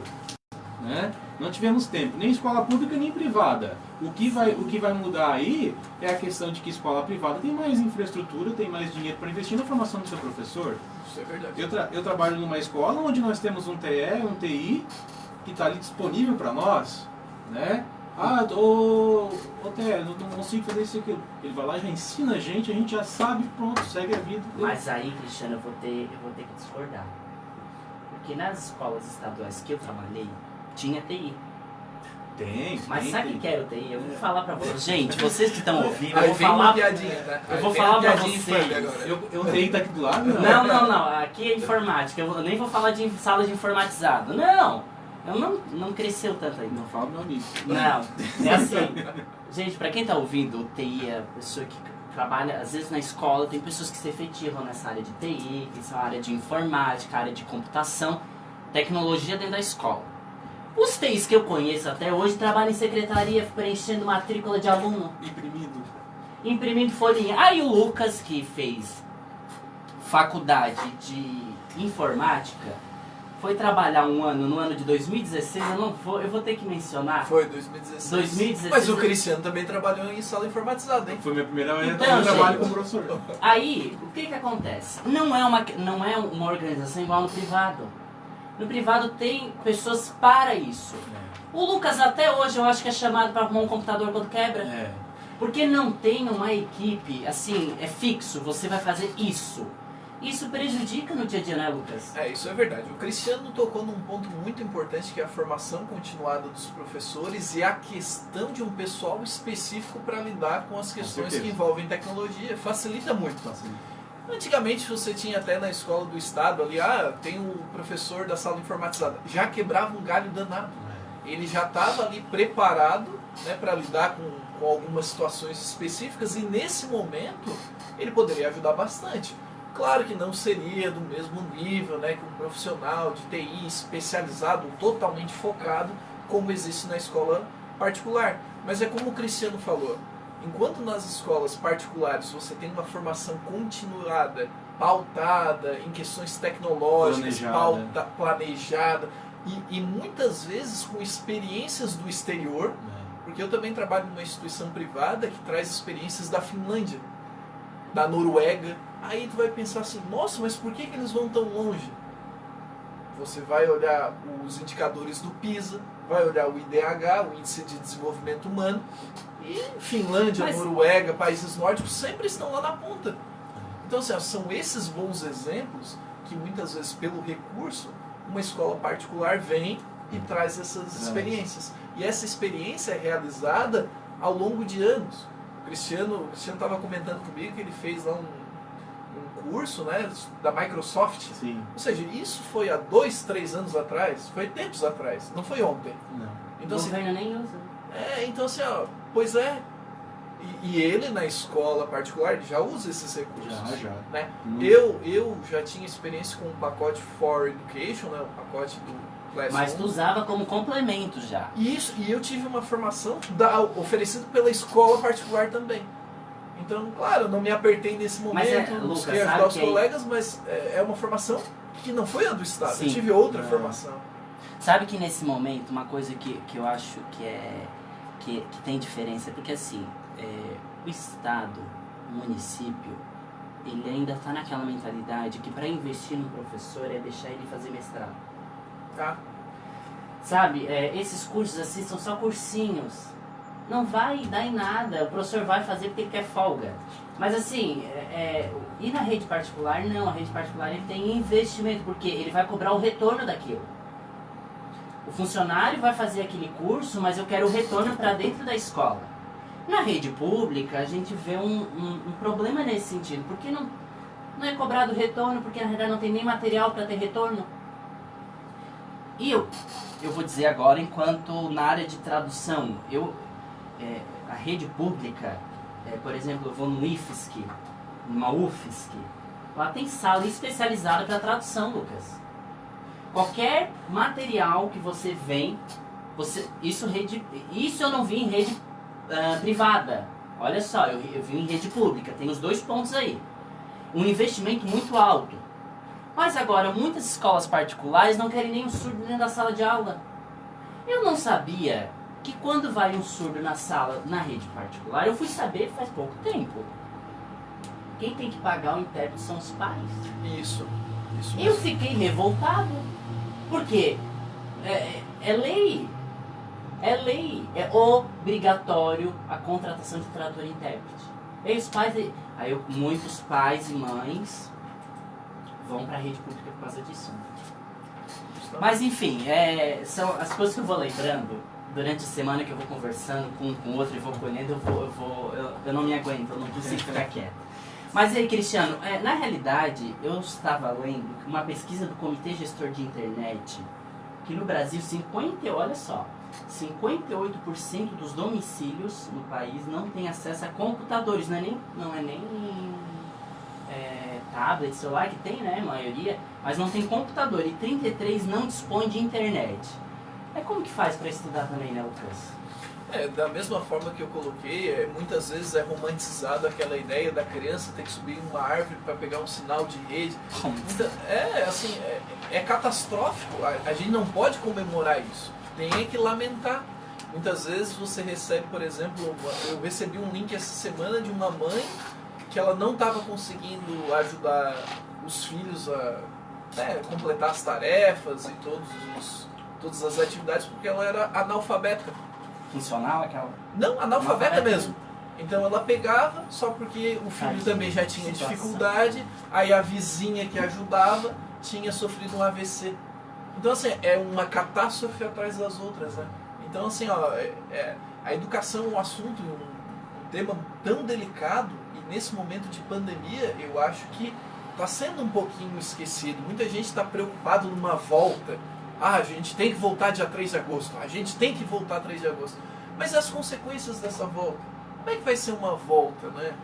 Claro, como o Cristiano ilustrou, numa escola privada, talvez ali 15, 20 alunos possam ficar em casa, 15 alunos vão para a sala de aula, a estrutura da sala é maior. Que vai funcionar, né? Vai Agora, funcionar. na pública, a gente não sabe, né? E na pública, né, Cris? Como é que tu vê essa possibilidade de volta às aulas? Talvez na pública a gente poderia selecionar, fazer uma pré-seleção de alunos que não têm computador em casa, não têm internet em casa, trazer esses para a sala de aula e deixar aqueles que têm todo um aparato tecnológico em casa fazendo atividade remota.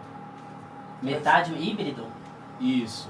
No Sabe, primeiro Mas momento. híbrido me parece um rodízio, Então, né? o Conselho Estadual de Educação, eu vou ter que falar o que a gente já mencionou aqui essa semana ouvi de novo. O Conselho Estadual de Educação está estudando sobre isso.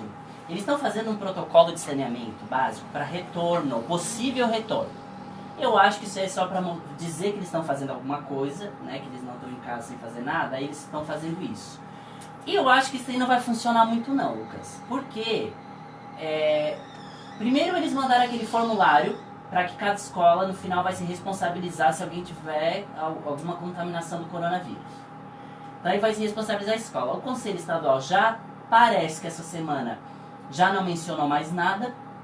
Tinha marcado uma reunião para o dia 30, mas não saiu nada dessa reunião ainda. Não foi passado de Florianópolis para cá nada. E aí, nós entrevistamos a dona Ronise, coordenadora regional da educação, atuando aqui na nossa ANREC, e ela falou desse sistema híbrido.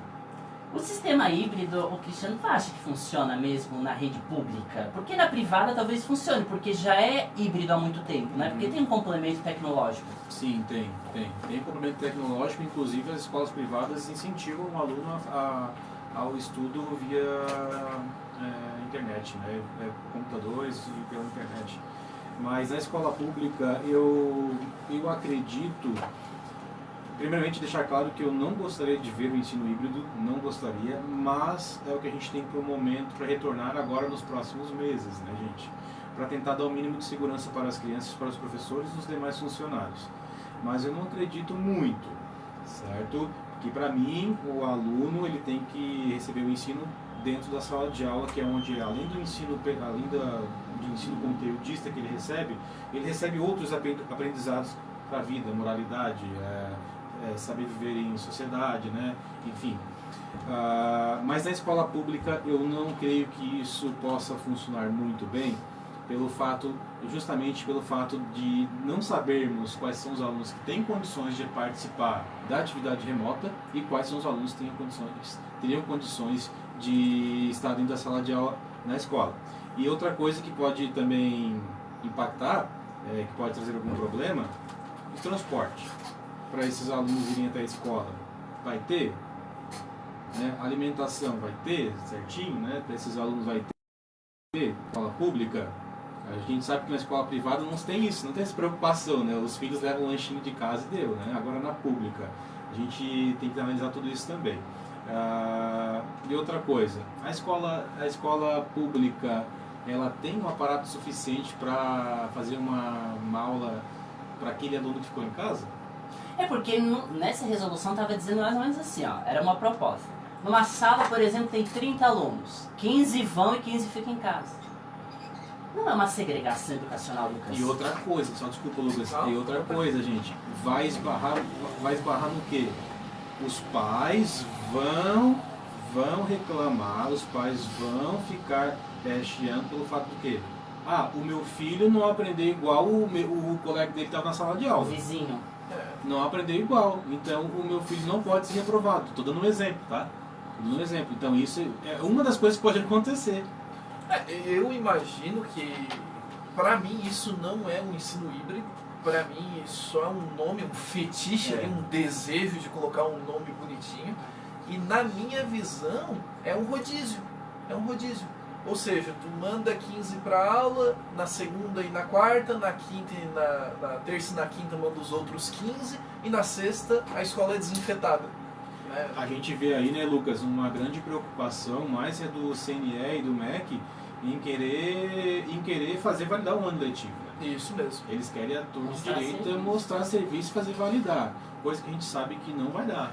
O parecer, não sei se é parecer, né? Acho que é o parecer do Conselho Estadual de Educação. Parecer ainda não foi decretado nada. Não foi decretado, ainda está como parecer. Ele validou a possibilidade do ensino remoto até o dia 31 de dezembro. Ou seja, a validação do ano letivo em Santa Catarina está assegurada pela entidade máxima. Na escola privada já é realidade isso. Só que tem que ver, Lucas, que é um conselho. Isso. Porque o nosso governador é assim, agora eu não sei como vai ser a situação porque está com corona, né? Então a gente não sabe o que vai acontecer para frente.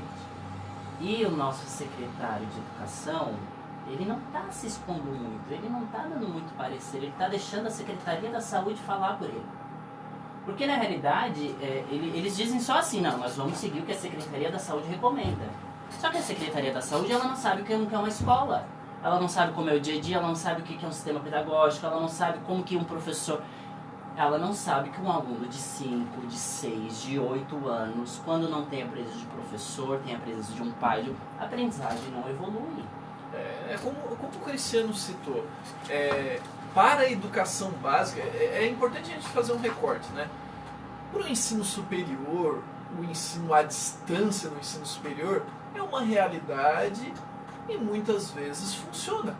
Eu acho que talvez na maior parte dos casos, se a gente fosse entrevistar um pessoal que frequenta... Eu vou trazer. Semana que vem. Isso, é uma boa pauta. Vou trazer formado em AD. Me avisa que eu quero ouvir isso. Que frequenta EAD vai justificar dizendo, não, a gente aprende porque somos adultos, responsáveis, temos ali uma rotina de organização, né, Ivana? Mas assim, quando você debate com uma criança, os alunos, principalmente do ensino médio, né, que eu já digo que são os nossos colegas, né? Tem 17, 18, eles estão odiando esse momento. Eles estão odiando. eles se sentem massacrados e prejudicados. Então, no final das contas, é como o Cristiano mencionou, vai ter ali, se ocorrer de fato um sorteio para ver quem volta para a sala de aula, vai rolar briga, vai rolar conflito, todo mundo vai querer voltar também. Porque sorteio? Me parece isso. É bingo? É bingo. Porque assim, é como o Cris falou, tu vai ter o cara que tem o celular e o computador em casa, mas ele tá se sentindo prejudicado. E ele quer participar. Aí como é que tu vai resolver isso? No par ou ímpar? Se sentindo, não. Ele está plenamente prejudicado. Isso aí é um prato cheio para um pai que adora reclamar. Mas agora ele vai ter ali uma pauta, ele vai ter ali uma razão, um motivo para reclamar, né? E ele tá certo, gente. Cristiano, se tu fosse pai de uma criança que vai pra escola, só que teu filho vai um dia, não vai no outro, vai um dia, e tu vê que o teu vizinho, a criança, tá aprendendo a ler e escrever, o teu filho não tá indo, e tu tá confiando na escola pública e tu bate no peito, é o meu presidente, é a minha escola, E aí depois pra aguentar o pepino de uma criança de 12 anos sem saber ler e escrever? É O difícil. futuro é complicado com isso, né? Mas eu, enquanto pai, sendo professor, conhecendo como é a educação, eu não mandaria meu filho, mas a maioria dos nossos pais não conhecem esse lado e só querem mandar os seus filhos para a escola, né? Mas a gente sabe que E isso... não aguento mais, né? A gente Eu sabe... também ia ficar de saco cheio. Eu ia ficar cansado, porque assim, eu quero que meu filho aprenda. Eu não sou professor, se eu sou um pai e não sou professor, eu não sei como que eu vou ensinar. Um filho, um ensino médio aí, quem está no terceirão esse ano, ele quer fazer um bom vestibular, ele quer fazer uma faculdade, ele quer fazer um possível Enem, porque eu acho que nem vai ter. Já pensou o teu filho chegando em ti? Ô pai, me ajuda a dividir polinômio? Eu não saberia nunca. Seria difícil, hein? Não dá. Demais. Vocês conseguem porque vocês são especialistas, temos aqui mestres, mestrandos, então vocês são da nata, que se vocês têm filho, vocês têm a obrigação de ensinar bem. Ensinar, independente da disciplina. Tem que ensinar bem. Se vê, né? Bom, mas o Cristiano estava falando pra gente sobre esse sistema de tecnologia, mas sabe que uma coisa que eu me pergunto, porque assim, a rede particular, ela tem esse incentivo, né, um investimento. Mas o professor da rede pública, eu vou falar agora de efetivos, mas de ACTs também, tá? E hoje em dia, é muito mais fácil tu fazer uma pós-graduação em tecnologia, fazer cursos de tecnologia. O próprio Lucas fez no IFSC, especialização na área de tecnologia. Então vai muito também da vontade do professor. A professora Ivana, que está aqui conosco ainda, deixa eu até lembrar, a professora Ivana, ela tem especialização em tecnologias aplicadas à educação básica. Isso em 2002. Olha só. Então um professor hoje de 2020, um professor que eu digo, esses antigos que são os que reclamam que não sabem fazer nada, eles poderiam muito bem já estarem com uma especialização dessa, não acha, Cristiano? Poderiam. Esse é um outro ponto em que a gente acaba encontrando algumas dificuldades, né? A vontade do próprio professor em querer se formar mais, né? Em querer ter aquela formação continuada. Trazendo para a escola privada novamente, nós recebemos esses incentivos todos os anos, só que mesmo assim, gente, não é todos os professores que querem esse incentivo. Isso na escola privada.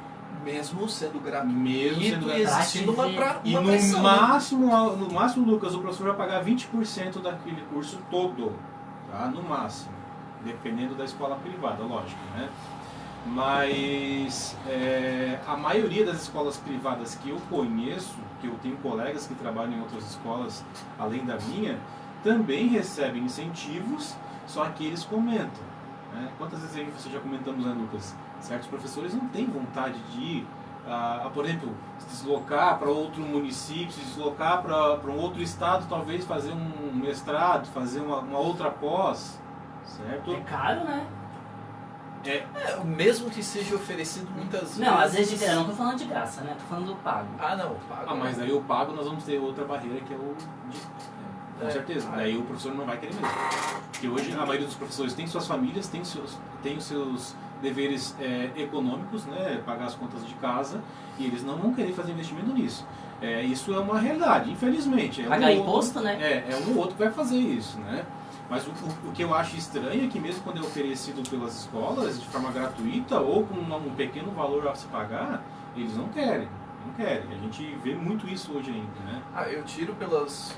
Eu acabei fazendo 2 especializações do IFSC. Primeiro, porque era gratuito e porque tinha qualidade. Então, comecei a frequentar as aulas e, no final das contas, sempre existiam 50 vagas. Sempre vinculadas à tecnologia, porque gostava e tal, estudando.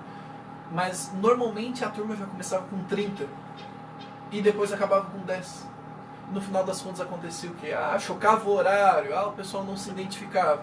Muitas vezes, sendo gratuito, tendo qualidade, sendo um bom certificado, mesmo assim o E pessoal aí é também... fácil depois bater no peito e dizer que o governo não dá ajuda, não dá incentivo de estudo, porque incentivo de estudo não é dar dinheiro. Incentivo de estudo é dar oportunidade para estudar. Mas, ô Jorge, aí eu acho que entramos em outro debate também. E é bom até que a professora Ivana esteja aqui, porque entra na questão que envolve a formação do professor. Eu não sei se com ela, mas comigo e com o Cristiano, nós estudamos boa parte aí do percurso da faculdade juntos, nós nunca... Não vem me falar qual é a universidade não, hein? Não, sem propaganda, só se patrocinar. Não, mas assim, nós não tivemos uma formação ligada ou intensificada para tecnologias, não é verdade, Cristiano? Não. Era uma coisa mesmo, porque a gente começou a faculdade em 2008. Não faz muito tempo. Claro que a gente está um pouquinho mais velho agora. Mas a Ivana fez a especialização em 2002, é porque vocês são atrasados. Pois é, mas o que eu digo é que em 2008 o curso de graduação, as pessoas que cuidavam do currículo, não tinha da matriz, elas já não tinham talvez uma visão... Era internet de escada?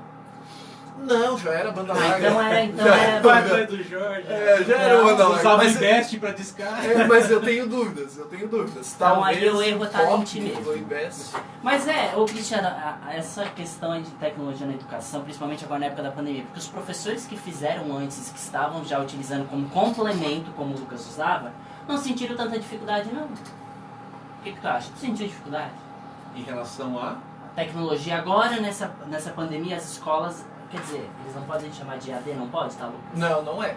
Não presencial. Não presencial. Não pode, eu não sei porquê. Até porque o EAD ele tem que ser planejado, ele tem que ter... Uma coisa não planejada aí é não presencial mesmo. E na rede pública, na que privada, interfere na modalidade. Vocês tiveram ensino, um curso antes para se preparar para isso? Não. Porque na rede pública a gente teve aquelas webinars. Ao longo ali daquela ruptura bem no início ali, março. decreto. Como que foi para Então, vocês se ajustarem? A gente teve 2 a 3 semanas de planejamento. Só com os softwares da escola mesmo, né? A gente teve essas 2, se eu não me engano foi 3 semanas, gente, mas... que eu lembro que quando iniciou a pandemia, já se... Antes da pandemia, para vocês terem uma noção, na escola privada, antes da pandemia, antes da paralisação da educação das aulas, a nossa escola, as escolas privadas já se programavam para o ensino remoto. Olha só, tu diz ali, por exemplo, isso quando? Primeiros casos? Antes de paralisar as aulas. Fevereiro, por exemplo. Não. Início de março? Início de março, por aí, metade de março, por aí já se pensava nisso. Inclusive, a escola em que eu trabalho, nós fizemos, antes da paralisação, a gente já fez treinamentos de aulas remotas. Né? Então, olha a diferença de preparo, né, do setor privado para o setor público. Né? O setor público, será que já sabia que as aulas iriam parar? Pode ser que sim. Mas, como foi algo muito surpreso, né, eles não sabiam o que iriam fazer. E como você comentou antes, Jorge, até que se prepararam muito bem no setor público. Posso fazer um adendo, rápido? Posso fazer um adendo? É que, na verdade, eu acho que o setor público levou muita sorte. Por quê? Alguns anos atrás, a Google começou a se conectar com a ideia de educação. E começou a montar a suíte, ali, o conjunto de aplicativos e programas para a educação. Criou o Google for Education. E começou a distribuir isso. Sim. O que acontece? Você compra algo pronto realmente. Sim. E eles vão estabelecer as instruções, as diretrizes, como seguir. Agora, imagine comigo, e se não existisse essa ideia do Google for Education? Eu acho que municípios, Estado, estariam ainda mais atrasados. Uma coisa que eu gostaria de ver mudando no ensino público agora, nessa época da pandemia, das aulas remotas, era uma plataforma para o professor dar online realmente, né? como tem nas escolas privadas, por exemplo. Sim. As escolas privadas já Tem, têm as suas plataformas, os seus aplicativos para as aulas online, né? Como, por exemplo, a Microsoft utilizando o Teams, mas tem muitas escolas, aí, até privadas, utilizando o Zoom, né? Que é gratuito. Que é gratuito, né? Mas eu acho que se a escola pública tivesse conseguido isso nesse momento, junto com o For Education, trazer esse aplicativo que permitisse os professores entrarem ali e os alunos já estivessem todos cadastrados ali e assistir às aulas, eu acho que seria mais interessante. Eu acho que seria, a gente atingiria melhor o aluno da escola pública, né, para levar uma educação de qualidade para ele. Porque só cobrar uma tarefa, uma atividade, a gente sabe que isso, né, não é o suficiente. Inclusive eu anotei aqui, crianças e adolescentes são seres em formação. Para muitos falta autonomia para gerir seu próprio estudo. E é o que acontece na maioria das nossas residências. Os pais saem, o filho fica em casa fazendo suas atividades, tanto escola pública ou particular, mas vamos falar agora da pública. A maioria dos filhos não vão conseguir fazer sozinhos e eles não têm autonomia. Assim, agora, 2 da tarde eu vou sentar, eu vou fazer minha tarefinha, vou estudar a disciplina que eu tive uma aula. Não. Ele vai jogar o FIFA ele 19. Ele vai jogar Minecraft, ele vai jogar Fortnite. Ele vai jogar outra coisa que seja mais interessante. Algo que ele faz com autonomia. E aí não tem alguém por trás cobrando ele, que não é o pai e a mãe. Né? Muitas vezes a gente sabe que nós somos escola pública, os pais estão trabalhando e o aluno não tem autonomia para isso. Então por isso que o ensino remoto, ele tem que ser, principalmente a forma de avaliação dele agora, vai ter que ser muito bem estudado. Tem que ser muito bem planejado, porque a gente sabe que a grande parte dos alunos não estão levando com seriedade o ensino remoto. Como eu disse, muitos acham que estão de férias. Estão de férias. O único outro problema que se tem aí, que eu já mencionamos e debatemos aqui no programa, é que muitos professores também acham que estão de férias. Porque o que é postado, ou você que é pai, eu vou até sugerir, olhe o que o professor do seu aluno está postando. Porque eu traduzo muitas coisas. E assim, às vezes é um copia e cola. Que assim, semana passada a gente debateu daquela professora do Joaquim Ramos, que ela falou aquilo. Que eu vi que foi um copia e cola do UOL. Ainda se fosse um copia e cola não vou falar que pede, mas um copia e cola do UOL, de um site opinativo, tem esse outro problema aí, que eu acho que não adianta nada. Vai fazer o ensino não presencial, achando que vai ser bom, e chega lá é um copia e cola até com risquinho vermelho embaixo, ou com o pretinho ao redor ali. O hiperlink, né? O hiperlink. Assiste aquele vídeo no YouTube, faz um resumo se quiser e entrega se quiser, problema. Mas, Lucas, PNE, relatório do 3º ciclo de monitoramento do Plano Nacional de Educação para 2020. Eu estava lendo e foi feito aquele levantamento do ano de 2018 e 2019. E temos aí notícias boas e ruins. Claro que são mais ruins, né? A gente que é brasileiro já está acostumado a ouvir notícias ruins sobre educação. Bom, a educação infantil, responsável por crianças de até 3 anos. Para gente ter uma ideia, Lucas, a cobertura daquelas 20 metas, porque o PNE tem aquelas 20 metas que tem que são definidas ali, e as 20 metas assim, para 2014 até 2024. Um plano decenal, né? 10 anos. E nesse plano, o que aconteceu até agora? Na educação infantil, que ali as crianças de até 3 anos, na de 4 e 5 até 3 anos, a cobertura chegou em 2018 a apenas 36%. E o maior número de crianças não atendidas, Lucas, 1,5 milhão. É bastante. É bastante, e quando a gente percebe que o debate cai sobre a falta de centros de educação infantil, né, de creches, a gente sempre imagina, que engraçado, mas no meu município não tem esse problema. Mas a gente se esquece que o gargalo está nos grandes centros, nos ambientes metropolitanos, né? Vai ter São Paulo, vai ter Rio de Janeiro, que as promessas políticas são o quê? Criação de milhares de vagas nas creches. Né? Mas todo ano é um desafio. E o ensino fundamental, ali tem uma boa notícia, tá? Isso é de 2019. Não sei como que tá. Esse ano vai ser analisado só, eu acho que em 2022, eu acho. Isso. Esse ano. Muito provavelmente. O ensino fundamental de 98% dos jovens de 6 a 14 anos estavam matriculados. Isso é uma notícia, gente, é maravilhoso divulgar.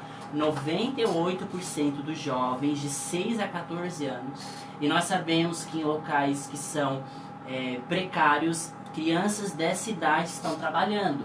Elas não estão na escola nem matriculadas. Não é que estão matriculadas e não vão, elas nem estão matriculadas. Elas estão. Segundo o INEP, o maior desafio é a conclusão do... Aí vem a notícia ruim, o 9º ano.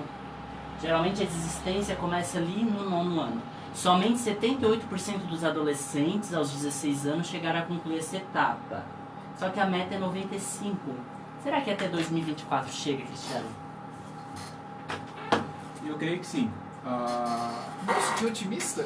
Olha, gente, votem para governador.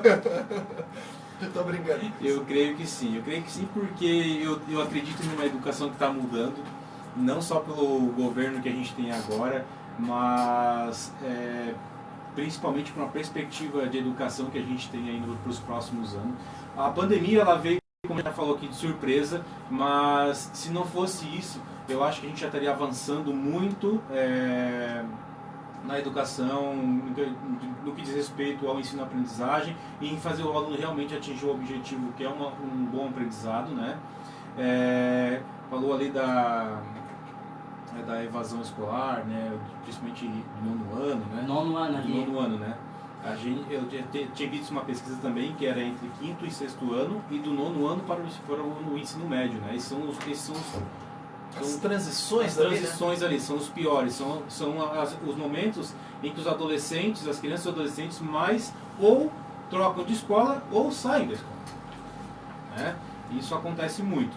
Mas a gente sabe que esses acontecimentos estão convergem com a qualidade do ensino que o nosso país tem até hoje, né? E que eu creio que essa perspectiva nos próximos anos vai mudar. Não vou ter certeza, né? Porque a gente sabe que há transições de governos e as ideias são diferentes. Mas eu acredito que até 2024 isso possa acontecer, porque pelo pouco que eu conheci, que eu li sobre as propostas governamentais, sobre as propostas principalmente do MEC, né, para os próximos anos, elas tendem a melhorar bastante a nossa educação. As desigualdades regionais e sociais, elas são apontadas aqui como um grande desafio no ensino fundamental. Por quê? O relatório ele destaca que cerca de 1,9 milhão de jovens agora a gente vai falar jovens de 15 a 17 anos. A gente não está falando de ensino médio, tá? Esses jovens, que é 1,9 milhão, eles estão ainda no ensino fundamental. Então, isso coloca o Brasil longe da meta de 2024, porque até 2024, provavelmente, é uma dó dizer isso, eles não vão ter concluído o ensino médio, porque eles já são repetentes no ensino fundamental. 85% da população de 15 a 17 anos frequentam o ensino médio. 85%. O certo era ser 100%, né, Lucas? O certo seria 100%. E agora é interessante efetuar uma comparação. O Cristiano, por exemplo, ele já atuou no ensino fundamental público, né, ali no 9º ano, essa faixa Sim. de transição, e também no privado. Eu tenho certeza, isso depois tu vai afirmar, que no privado, no particular, se tu começa com 35 alunos, tu vai finalizar com uns 35 alunos no 9º ano. Ou até mais, porque vem uma transferência, ou uma perda de 2, 3. Uma perda ali que ele transferiu de uma escola para outra, ele foi para outra instituição, outra cidade, mas assim, tem um motivo bem específico. E no público? O maior problema, Lucas, eu acho que está, eu não sei se você vai concordar comigo, o pessoal que está aqui presente vai concordar comigo, mas eu acho que o maior problema está na forma como nossos alunos são cobrados até hoje, né? Porque a maioria das escolas hoje prepara o aluno para que ele possa se sair bem num vestibular, num concurso público. Por que a Finlândia, a Noruega, como você citou, são escolas tão boas? Porque primeiro forma o cidadão, primeiro forma a moralidade, a ética do aluno, né? Enquanto nós cobrarmos do aluno ele copiar, ele gravar, ele decorar um texto para depois fazer prova, nós não vamos mais saltar de um objetivo de chegar até um uma aprendizagem real, nós não vamos saltar para uma melhor qualidade de ensino. Não vai dar, porque os alunos, os adolescentes, eles precisam de algo inovador. Está acontecendo isso? Está. Só que a gente sabe que ainda precisa mudar o quê? É o objetivo final. Eu vou preparar meu aluno para quê? Para que ele preste o vestibular? Para que ele preste o concurso público? Não, tudo bem, isso também é um objetivo bom. Mas não é o centralizador. A gente precisa preparar eles para a vida também. Para a cidadania. Para a cidadania.